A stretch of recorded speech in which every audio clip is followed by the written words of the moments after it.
mothers threw us into an Idaho lake, and now we haunt the waters. Hello, my name is Urban, one of the Idaho water babies. Hundreds of years ago, the Shoshone tribe inhabited the areas around Pocatello, Idaho. But one year we were experiencing an extreme famine, and unfortunately not everyone was able to be fed. This went on for weeks, to the point where they had no food left at all. The mothers couldn't stand watching their children starve, and with no end in sight they decided to drop us into a lake, in the area presently known as Massacre Rock State Park.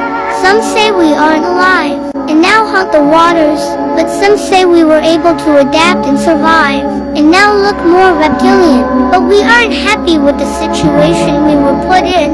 We cry all night, but if you hear us, don't bother helping. There's nothing you can do. We will grab you and pull you in, and you will be stuck with us. I was forced to stay awake for 30 days straight. They call it the Russian sleep experiment. They put 5 of us into a room and released a gas that made it impossible to go to sleep. We were all captured war prisoners.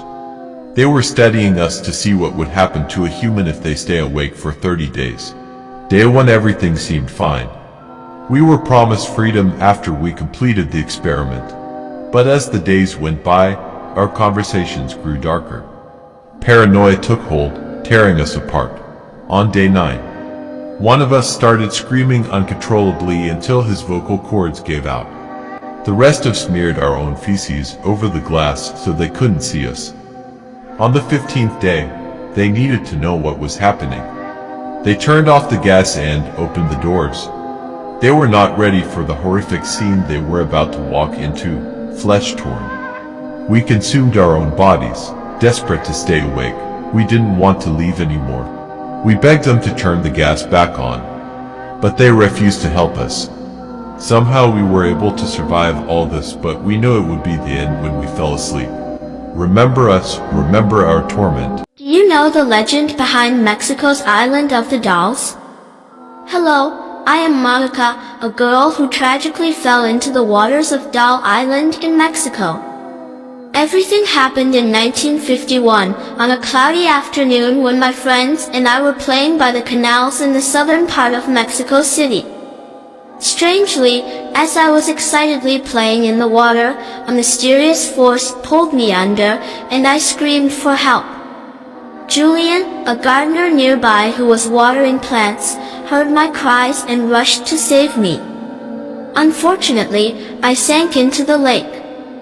However, my soul was possessed by a demon, and every night I roamed behind Julian's house, running frantically and emitting cries of agony. Julian, unaware of my true intentions, tried to understand my plight. A few days later, while Julian was fishing, I intentionally created a doll to convey the demon's demands. Julian seemed to understand everything. In order to drive away the demon from me, he gathered villagers and collected many dolls, hanging them all over the island. The demon attached itself to these dolls, finding temporary satisfaction and no longer haunting my soul.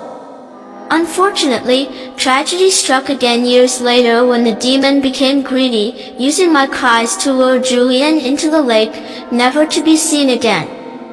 Therefore, if you ever visit Doll Island, please be cautious, as I too am unable to control myself. Do you know that I was carved from a cursed tree? Hello, I am Pinocchio. I was carved by the Japanese carpenter Geppetto, but he did not bring me to the human world out of kindness. He bestowed a soul upon me, but without any will. When I woke up, I found myself unable to move on the wall. My heart was filled with pain, constantly yearning for freedom. One night, when Geppetto was drunk, I opened the door to his workshop, carefully tiptoed past his snoring body, and ran towards the shining moon. However, I collapsed from exhaustion without realizing it. The next morning, 2 strange creatures found me and brought me back to their home. They were a fox pretending to be friendly and an evil cat. They gave me food and new clothes, gaining my trust. But little did I know, it was all a deception. They took me to a circus where I had to perform every day. During one performance, the ringmaster attempted to turn me into firewood, but I resisted. I rendered him motionless, and the audience fled in panic. Angry, I lit a match, setting the entire curtain ablaze. Now, I roam this land alone, savoring the taste of freedom.